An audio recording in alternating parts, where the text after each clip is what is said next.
আসসালামু আলাইকুম। কেমন আছেন আপনারা? আজ বহু বছর পরে আপনাদের সাথে দেখা হলো, 22 বছর পরে। আপনাদের এখানে শেষ এসেছিলাম আমি 22 বছর আগে, প্রায় 2005 সালে, বলে না 2004 সালে, 2004 সালে এসেছিলাম। কয়েকবার এসেছিলাম, তখন 4 সহ 4-এর আগে কয়েকবার এসেছিলাম। রাজশাহী জেলার বিভিন্ন উপজেলায় গিয়েছিলাম। শীতের সময় গিয়েছিলাম গরিব দুস্থ মানুষকে কম্বল পৌঁছে দিতে। গরমের সময় গিয়েছিলাম মা বোন, দুস্থ মা বোন নারী যারা ছিলেন তাদেরকে ঘাস, ছাগল এগুলো বিতরণ করার জন্য। কাজেই আপনাদের সাথে আমার একটি আত্মার সম্পর্ক রয়ে গেছে রাজশাহীর মানুষের সাথে। প্রিয় ভাই বোনেরা, আজ এটি নির্বাচনী জনসভা, তাই তো? এখন নির্বাচনী, দাঁড়াও ভাই, কথা শুনতে হবে। তুমি স্লোগান দিলে আমার কথা না শুনলে তুমি তো দলের কর্মী। আমি কি বললাম এটা শুনে গিয়ে এলাকার মানুষকে বলতে হবে, কাজে কথা শুনতে হবে। এখন যেহেতু এটা নির্বাচনী জনসভা, নির্বাচনী জনসভায় কি হয়ে থাকে? নির্বাচনী জনসভায় এক দল আরেক দল সম্পর্কে বিভিন্ন কথা বলে থাকে। তবে আজকের এই নির্বাচনী সভাটা আমরা ভিন্নভাবে করতে চাই, ভিন্ন কথা বলতে চাই, ভিন্নভাবে করতে চাই, ভিন্ন কথা বলতে চাই। কি সেই কথা? আপনাদের কথা আমি বলতে চাই, জনগণের কথা আমি বলতে চাই, এলাকার মানুষের কথা আমি বলতে চাই। যেই কথাগুলো বললে, যেই বিষয়গুলো আলোচনা করলে পরে মানুষের উপকার হবে, এলাকার মানুষের উপকার হবে, জেলার মানুষের, উপজেলার মানুষের উপকার হবে।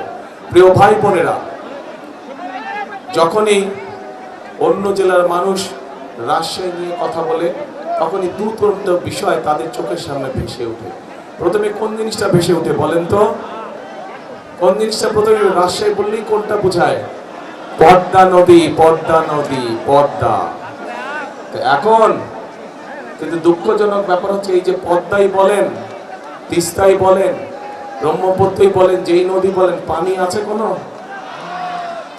পানি নাই। পদ্মার সাথে যেই খালগুলো, সেগুলোতে কোনো পানি আছে? কোনো পানি নাই। এরপরে আসেন, রাজশাহী বললে কি বোঝায়? শিক্ষা নগরী, তাই তো? শিক্ষা নগরী বোঝায়। এই নগরীতে বহু শিক্ষিত, উচ্চ শিক্ষিত মানুষ আছেন, কিন্তু তাদের মধ্যে বহু মানুষ আজকে কর্মসংস্থানের অভাবে ঘরে বসে আছেন। ঠিক ঠিক এখানে আইটি পার্ক করেছে, কিন্তু কোনো কাজ হয় না। আইটি পার্কে হয় কোনো কাজ? কোনো কাজ হয় না। তো এখন এই বিষয়গুলো তো আমাদেরকে নজর দিতে হবে, তাই না? আমাদের নদীতে পানি দরকার। কেন পানি দরকার?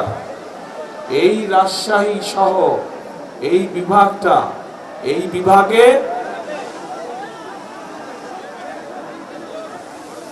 এই যে বরেন্দ্র প্রকল্প, যেটা শহীদ রাষ্ট্রপতি জিয়া রহমান চালু করেছিলেন, এই বরেন্দ্র প্রকল্প চালু করার পরেই শহীদ রাষ্ট্রপতি জিয়া রহমানের সময় দেশ খাদ্যে দ্বিগুণ উৎপাদন করে, দ্বিগুণ খাদ্য উৎপাদন করে।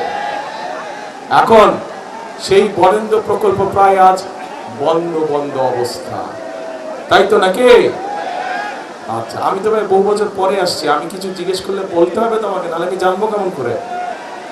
আচ্ছা, এই বরেন্দ্র প্রকল্প দেশনেত্রী খালেদা জিয়ার সময়, শহীদ জিয়া যেটা রেখে গিয়েছিলেন, দেশনেত্রী খালেদা জিয়ার সময় এটাকে আরো বড় করা হয়েছিল এবং পরবর্তীতে বিশাল একটি প্রজেক্ট আকার ধারণ করেছিল। শুধু যে খাল, শুধু যে রাস্তা তা না, এটাতে বনায়নও ছিল, বনের ব্যবস্থা ছিল, ছোট ছোট ছোট বনের ব্যবস্থাও করা হয়েছিল। কিন্তু বিগত 16 বছর আমরা দেখেছি যে এটাতে কোনো কাজ নেই। স্বায়ত্তশাসিত প্রতিষ্ঠানের মধ্যে বরেন্দ্র প্রকল্প সবচেয়ে বড় প্রকল্প ছিল, যাদের নিজস্ব বাজেট ছিল প্রায় 1000 কোটি টাকা। কিন্তু সেই বরেন্দ্র প্রকল্পকে ধামাচাপা রেখে দেওয়া হয়েছে। প্রিয় ভাই বোনেরা, আমরা এই বরেন্দ্র প্রকল্পকে চালু করতে চাই সঠিকভাবে। আবার এই এলাকার খালগুলোকে আমরা খনন করতে চাই, পদ্মা নদীকে আমরা খনন করতে চাই। আরেকটি কাজ করতে চাই, যদি আপনাদের সমর্থন থাকে, যদি আপনাদের সমর্থন থাকে, আরেকটি কাজ করতে চাই। ধানের শীষ সরকার গঠন করলে ইনশাল্লাহ আমরা পদ্মা ব্যারেজ নির্মাণের কাজে হাত দিতে চাই। পদ্মা ব্যারেজ যদি ইনশাল্লাহ আমরা তৈরি করতে পারি, এলাকার মানুষের, পুরো এই এলাকার মানুষের উপকার হবে। রাজশাহী শহর, নাটোর, চাঁপাইনবাবগঞ্জ সবাই ইনশাল্লাহ আমরা পদ্মা ব্যারাজের কাজে হাত দিব।